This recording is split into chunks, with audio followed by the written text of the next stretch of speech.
اعوذ باللہ من الشیطان الرجیم بسم اللہ الرحمن الرحیم۔ السلام علیکم، میں ہوں آمنہ، قرآن و حدیث میں آپ کو خوش آمدید کہتی ہوں۔ معزز سامعین، جیسا کہ آپ جانتے ہیں کہ یہ محرم الحرام کا مہینہ ہے۔ اس مہینے میں دو عظیم الشان شہادتیں ہوئیں۔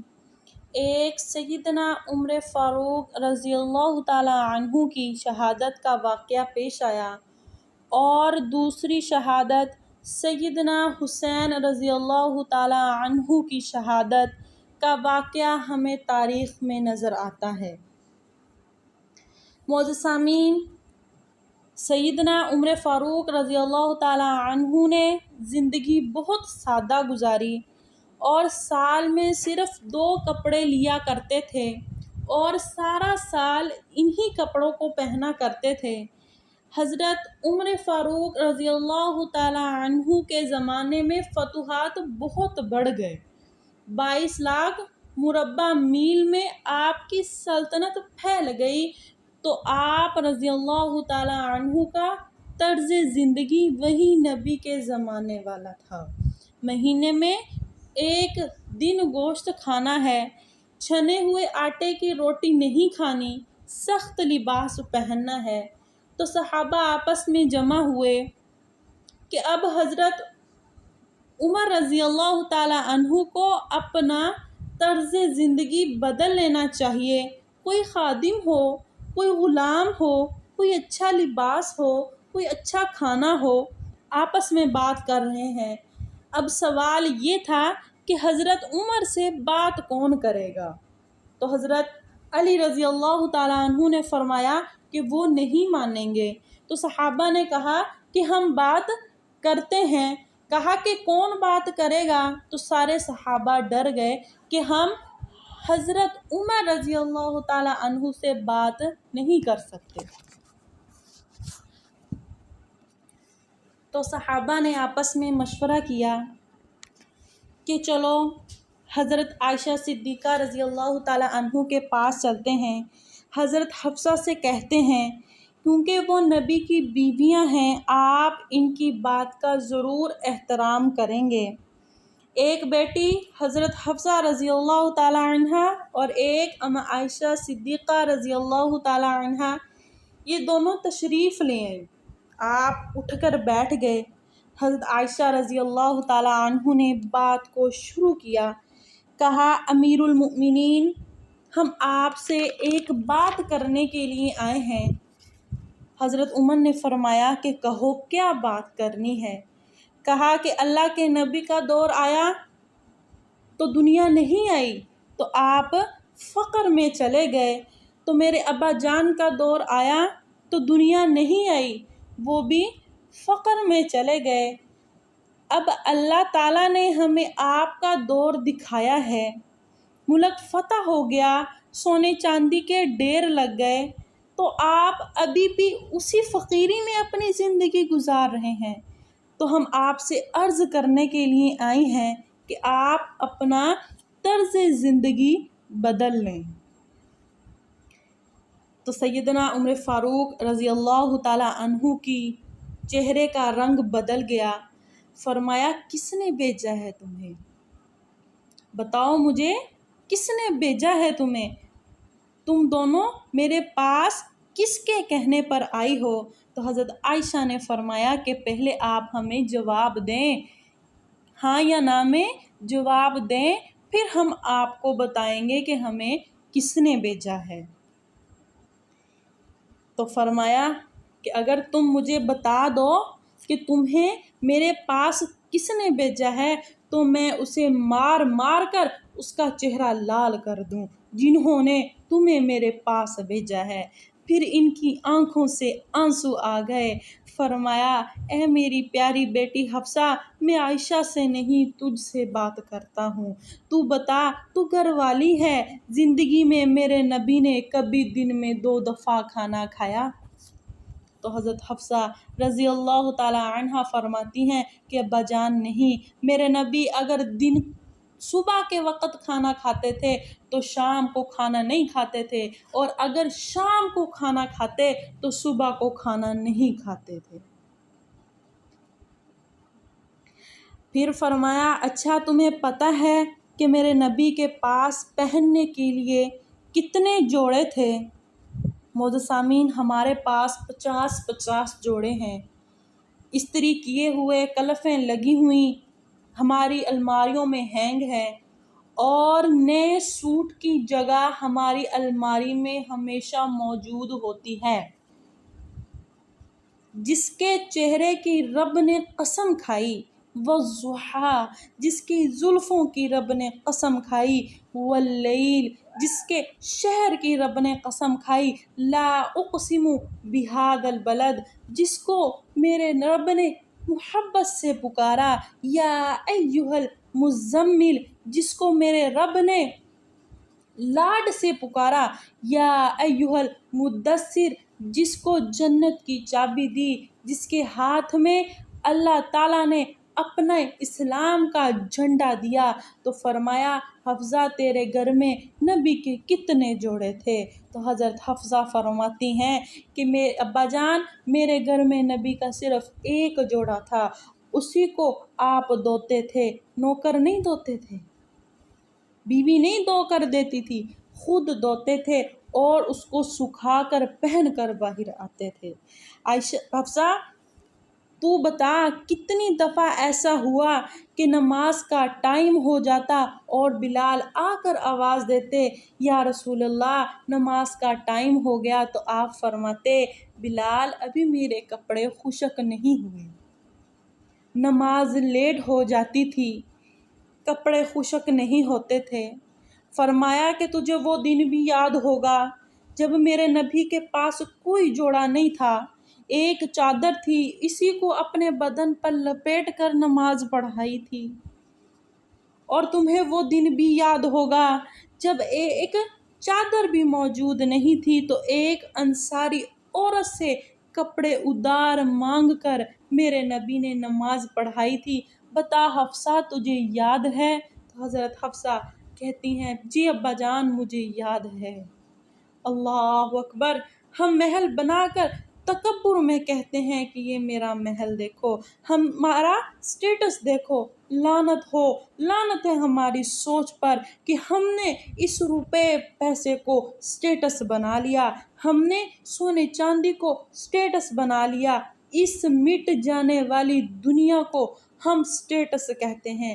معزز سامعین، ہمارے نبی اگر چاہتے تو احد پہاڑ سونے کا ہو جاتا، مگر وہ اس دنیا کی خواہشات سے بھاگتے تھے، ان کو اس دنیا کی خواہشات کی ضرورت نہیں تھی، میرے نبی نے اس دنیا کی خواہش کبھی کی ہی نہیں تھی، اور میرے نبی کے صحابہ کی جو طرز زندگی تھی وہ بھی یہی تھی کہ انہوں نے کبھی دنیا کی خواہش نہیں کی تھی، اور آج ہم بھی اسی نبی کی امت ہیں۔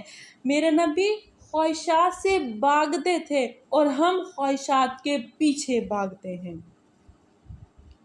پھر فرمایا اے حفصہ بتا میرے نبی کیسے کھانا کھاتے تھے؟ کبھی ٹیک لگا کر کھانا کھایا؟ تو حضرت حفصہ کہتی ہیں نہیں۔ فرمایا کہ میرے نبی ہمیشہ جھک کر کھانا کھاتے تھے، فرماتے تھے کہ میں غلام ہوں، غلاموں کی طرح کھانا کھاؤں گا۔ میرے نبی نے کبھی ٹیبل پر بیٹھ کر کھانا نہیں کھایا تھا۔ ایک دفعہ تجھے یاد ہوگا، ایک دفعہ تم نے چھوٹے سے ٹیبل پر کھانا رکھا اور کہا یا رسول اللہ صلی اللہ علیہ وسلم آپ آرام سے بیٹھ کر کھانا کھائیں، تو میرے نبی نے فرمایا کہ ہے حفصہ میں غلام ہوں، غلاموں کی طرح کھانا کھاؤں گا، تو آپ صلی اللہ علیہ وسلم نے کھانا ٹیبل سے اٹھا کر زمین پر رکھ دیا۔ اور تمہیں یہ بھی یاد ہوگا کہ تیرے گھر میں میرے نبی کا بستر کیسا تھا؟ تو حضرت حفصہ رضی اللہ تعالیٰ عنہ فرماتی ہیں کہ ایک ٹاٹ تھا، ٹاٹ جو دن میں پھیلا دیتی تھی اور رات کو اس کو دورہ کر دیتی تھی۔ تو حضرت عمر نے فرمایا اچھا تجھے یاد ہے جب تم نے اسی ٹاٹ کی ایک کی بجائے 2 تہیں لگا دیں اور صبح میرے نبی نے پوچھا اے پیاری حفصہ کیا میرا بستر تبدیل کر دیا؟ کہا یا رسول اللہ وہی ہے، میں نے ایک کی بجائے 2 تہیں لگا دیں تاکہ آپ کے لیے تھوڑا نرم ہو جائے۔ تو میرے نبی نے فرمایا تھا کہ نہیں حفصہ، جیسا پہلے تھا ویسا ہی کر دو، میں رات کو اٹھ کر اپنے اللہ سے باتیں کرتا ہوں، اس کی نرمی نے مجھے اٹھنے میں ذرا رکاوٹ پیدا کی۔ تو حضرت عمر فرماتے ہیں کہ حفصہ بتا کیا میں ٹھیک بول رہا ہوں؟ فرمایا ابا جان جی آپ بالکل ٹھیک کہہ رہے ہیں۔ حضرت عمر نے فرمایا کہ اب تم مجھے کہنے آئی ہو کہ میں اپنا راستہ بدل لوں۔ حفصہ جنہوں نے تجھے بھیجا ہے، اما عائشہ آپ کو جنہوں نے بھیجا ہے انہیں بتاؤ کہ 3 دوست تھے، 3 مسافر تھے، ایک ان کی منزل تھی، ایک ان کا راستہ تھا، ایک ان کی ڈگر تھی، ایک چلا اور چلتے چلتے اپنی منزل پر پہنچا۔ اللہ کے حبیب پھر دوسرا چلا اور اسی ڈگر پر چلا اور چلتے چلتے اپنی منزل پر پہنچا، حضرت سیدنا ابو بکر صدیق رضی اللہ تعالی عنہ۔ اور اب تیسرا چل رہا ہے، اگر اسی راہ پر چلے گا تب ہی ان تک پہنچ پائے گا، ادھر ادھر ہو گیا تو بھول بھٹک جائے گا۔ ان کو بتا دو کہ جس راستے پر میرے دونوں ساتھی چلے میں بھی اسی راستے پر چلوں گا، یہاں تک کہ مجھے میرا اللہ میرے ساتھیوں سے ملا دے۔ تو اللہ تعالیٰ نے کیسے ملایا؟ نماز میں خنجر لگا، فجر کی نماز میں خنجر لگا، نماز پڑھاتے ہوئے آپ ایک دم گر گئے۔ چھپا ہوا ابو لولو مجوسی، اس نے 7 وار کیے خنجر کے پیٹ میں، آپ گر گئے۔ اب پہلی صف والوں کو تو پتہ تھا مگر پیچھے نہیں، تو عبد الرحمن بن عوف رضی اللہ تعالی عنہ نے لپک کر آگے بڑھے اور مصلی پر کھڑے ہو کر نماز شروع کر دی، اور چند آدمی ابو لولو مجوسی کو پکڑنے کے لیے بھاگے اور اس نے آگے جا کر خود اپنے آپ کو خنجر مارا اور خودکشی کر لی۔ حضرت عمر رضی اللہ تعالی عنہ کو اٹھایا کر مکان میں لایا گیا، دودھ پلایا گیا اور آنکھوں سے وہ دودھ باہر نکل گیا، تو کہنے لگے موت کا پیغام آ گیا ہے۔ تو آپ نے اپنے بیٹے کو بلایا اور کہا بیٹا جا کر اما عائشہ صدیقہ رضی اللہ تعالی عنہا سے پوچھو، یہ نہ کہنا کہ امیر المؤمنین نے کہا ہے، بس کہنا عمر بن خطاب اپنے دونوں ساتھیوں کے ساتھ قبر میں جگہ چاہتا ہے، اگر مجھے اجازت مل جائے تو مجھے وہاں دفن کر دینا، اگر اجازت نہ ملے تو مجھے عام قبرستان میں دفن کر دینا۔ حضرت عبداللہ بن عمر رضی اللہ تعالی عنہ تشریف لے گئے تو اما عائشہ صدیقہ بیٹھی رو رہی ہیں۔ کہا اما جان میرا باپ عمر بن خطاب اجازت چاہتا ہے کہ وہ اپنے دونوں ساتھیوں کے ساتھ جگہ چاہتا ہے۔ تو اما عائشہ رونے لگی اور کہا کہ اے عبداللہ بن عمر، یہ جگہ میں نے اپنے لیے رکھی ہوئی تھی کہ میں اپنے خاوند اور اپنے باپ کے ساتھ میں بھی ایک کونے میں سو جاؤں گی، لیکن اگر عمر چاہتا ہے تو اس جگہ کا عمر زیادہ حقدار ہے مجھ سے۔ تو حضرت عبداللہ بن عمر رضی اللہ تعالی عنہ آ کر کہا کہ ابا جان مبارک ہو، اجازت ہو گئی۔ تو فرمایا بیٹا اجازت ہو گئی، مگر جب میری میت کو اٹھاؤ تو دروازے پر جا کر رکھنا اور ایک دفعہ پھر پوچھنا، کیا پتہ میری شرم میں اجازت دے دی ہو اور میرے مرنے کے بعد انکار فرما دیں۔ تو ایک دفعہ دوبارہ پوچھنا، اس وقت بھی اجازت مل جائے تو آگے لے جانا، نہیں تو واپس لے آنا۔ تو حضرت علی رضی اللہ تعالی عنہ اور حضرت حسن رضی اللہ تعالی عنہ تشریف لائے۔ جس دن انتقال ہو رہا تھا تو گھبراہٹ دیکھی تو حضرت علی نے فرمایا عمر موت سے ڈر رہے ہو؟ فرمایا نہیں، موت سے نہیں ڈر رہا، موت کے بعد کیا ہوگا اس سے ڈر رہا ہوں۔ یہ الفاظ کون کہہ رہا ہے؟ حضور صلی اللہ علیہ وسلم نے، جس کے بارے میں فرمایا کہ اگر میرے بعد کوئی نبی ہوتا تو وہ عمر ہوتا۔ یہ وہ بات فرما رہے ہیں کہ میں موت کے بعد کیا ہوگا اس سے ڈر رہا ہوں، جس کے لیے میرے نبی نے فرمایا کہ میں آج جنت میں گیا، میں نے ایک بہت ہی شاندار محل دیکھا، یاقوت کے موتیوں سے، سونے چاندی موتیوں کا بنا ہوا ایک خوبصورت محل دیکھا۔ میں نے پوچھا کہ یہ محل کس کا ہے تو مجھے بتایا گیا کہ یہ آپ کے غلام عمر رضی اللہ تعالی عنہ کا محل ہے۔ ایک دن مسجد میں داخل ہوئے تو ایک طرف حضرت ابوبکر صدیق اور دوسری طرف حضرت عمر رضی اللہ تعالی عنہ تھے۔ آپ صلی اللہ علیہ وسلم نے دونوں کے ہاتھ پکڑے تو لوگوں سے کہا کہ مجھے دیکھ رہے ہو، قیامت کے دن میں ایسے اٹھوں گا، ایک طرف عمر ہوگا اور دوسری طرف ابوبکر ہوگا۔ کتنی شان والے عمر یہ بات بول رہے ہیں، وہ کہہ رہے ہیں کہ موت سے ڈر نہیں لگتا، موت کے بعد جو ہوگا اس سے ڈر رہا ہوں۔ تو حضرت علی رضی اللہ تعالی عنہ نے فرمایا کیوں ڈرتے ہو؟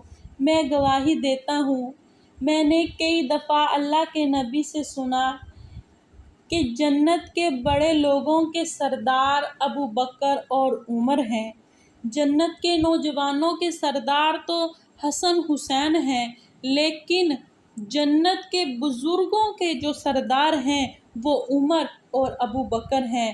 تو آپ رضی اللہ تعالی عنہ نے حضرت علی سے کہا کیا قیامت والے دن اس بات کی گواہی دو گے؟ علی، کیا قیامت والے دن اس بات کی گواہی دو گے؟ تو حضرت علی کہتے ہیں کہ اے امیر المؤمنین، میں بھی گواہی دوں گا اور میرا بیٹا حسن بھی گواہی دے گا۔ جب موت کی آہٹ کو محسوس کیا، بیٹے کی گود میں سر ہے، عبداللہ بن عمر سے کہا بیٹا مجھے زمین پر لٹا دو۔ بیٹے کا دل نہیں چاہ رہا کہ اپنے والد کو زمین پر لٹا دے، مگر پھر کہا تجھے سنائی نہیں دیتا میں تجھ سے کیا کہہ رہا ہوں کہ مجھے زمین پر لٹا دو۔ تو حضرت عبداللہ بن عمر رضی اللہ تعالی عنہ نے سیدنا عمر فاروق کو زمین پر ان کا سر رکھا اور خود پیچھے ہو گئے۔ حضرت عمر رضی اللہ تعالی عنہ اپنے چہرے پر مٹی مل رہے ہیں اور فرما رہے ہیں کہ اے عمر، اگر آج تیرے رب نے تجھے معاف نہ کیا تو تم ہلاک ہو جاؤ گے۔ اپنے آپ سے بول رہے ہیں، اپنے آپ سے بول رہے ہیں۔ اتنے بڑے مقام والے 1,24,000 میں سے ایک آدمی مراد ہے جسے مانگا گیا۔ اللہ کے نبی نے ہاتھ اٹھائے اور فرمایا کہ اے اللہ عمر دے دے، میرے اسلام کی بلندی کے لیے مجھے عمر دے دے۔ اور وہ فرما رہے ہیں کہ اگر اے عمر آج تیرے رب نے تجھے معاف نہ کیا تو تو ہلاک ہو گیا۔ یہی الفاظ کہتے کہتے سیدنا عمر فاروق رضی اللہ تعالی عنہ اس دنیا فانی سے رخصت ہو گئے۔ حضرت صہیب رضی اللہ تعالی عنہ سے وصیت فرمائی تھی کہ میرا جنازہ صہیب بن سنان رومی پڑھائیں۔ جنازہ پڑھایا گیا، امام کو کندھے پر اٹھایا گیا اور اماں عائشہ صدیقہ کے دروازے پر رکھ دیا گیا۔ حضرت عبداللہ بن عمر رضی اللہ تعالی عنہ نے کہا کہ رک جاؤ، جنازہ یہاں رکھ دو اور پھر خود آگے گئے اور دستک دی کہ اماں جان میرا باپ عمر بن خطاب پہنچ گیا ہے، اندر آنے کی اجازت ہے؟ تو اماں عائشہ نے فرمایا کہ ہم عمر کو خوش آمدید کہتے ہیں، اور باہر تشریف لے گئیں اور وہاں قبر بنائی گئی، اور عبداللہ بن عباس فرماتے ہیں کہ میرے کندھے پر کسی نے ہاتھ رکھا، جب میں نے پیچھے مڑ کر دیکھا تو حضرت علی رضی اللہ تعالیٰ عنہ کھڑے رو رہے ہیں اور فرما رہے ہیں اے عمر، مجھے پتا تھا تیرے سوا یہاں کوئی نہیں آ سکتا، مجھے یہ پتا تھا کہ یہاں تم ہی آؤ گے، کیونکہ میں نے ہزاروں دفعہ اپنے نبی سے سنا ہے کہ میں ابو بکر اور عمر یہاں گئے، میں ابو بکر اور عمر وہاں گئے۔ اے عمر، میں نے کسی صحابی کا نام نبی صلی اللہ علیہ وسلم کے زبان مبارک سے اتنا نہیں سنا جتنا تمہارا اور ابو بکر صدیق کا سنا۔ تو سیدنا عمر فاروق کو نبی کے قدموں میں سلا دیا گیا۔ میرے معزز سامعین، یہ وہ لوگ ہیں جنہوں نے رضی اللہ عنہ کا ٹائٹل جیتا اور پھر روتے روتے مر گئے۔ جب سیدنا عمر فاروق رضی اللہ تعالیٰ عنہ کا انتقال ہوا تو ایک صحابی رو کر فرماتے ہیں کہ آج عبداللہ بن عمر یتیم نہیں ہوئے بلکہ محمد کا دین یتیم ہو گیا۔ ہمیں نہیں پتا کہ ہمارے ساتھ کیا ہوگا، کیا ہونے والا ہے۔ بے شک میرا رب رحیم ہے، بے شک میرا رب معاف کرنے والا ہے، اس کے رحم سے ہی کام بنے گا۔ کون سی نمازیں، کون سی تہجدیں، کون سی عبادتیں، یہ کام اس کے رحم کے بغیر نہیں بنے گا۔ یہ اعمال تو اس کی رحمت کو لینے کا راستہ ہے۔ یہ بھی ٹھیک نہیں کہ اللہ معاف کرنے والا ہے، خود ہی معاف کر دے گا، ہم کوئی محنت نہ کریں۔ ہمیں ضرورت ہے محنت کرنے کی۔ اللہ ہمیں بھی، مجھے بھی، آپ کو بھی عمل کی توفیق دے۔ آمین۔ وآخر دعوانا ان الحمد للہ رب العالمین۔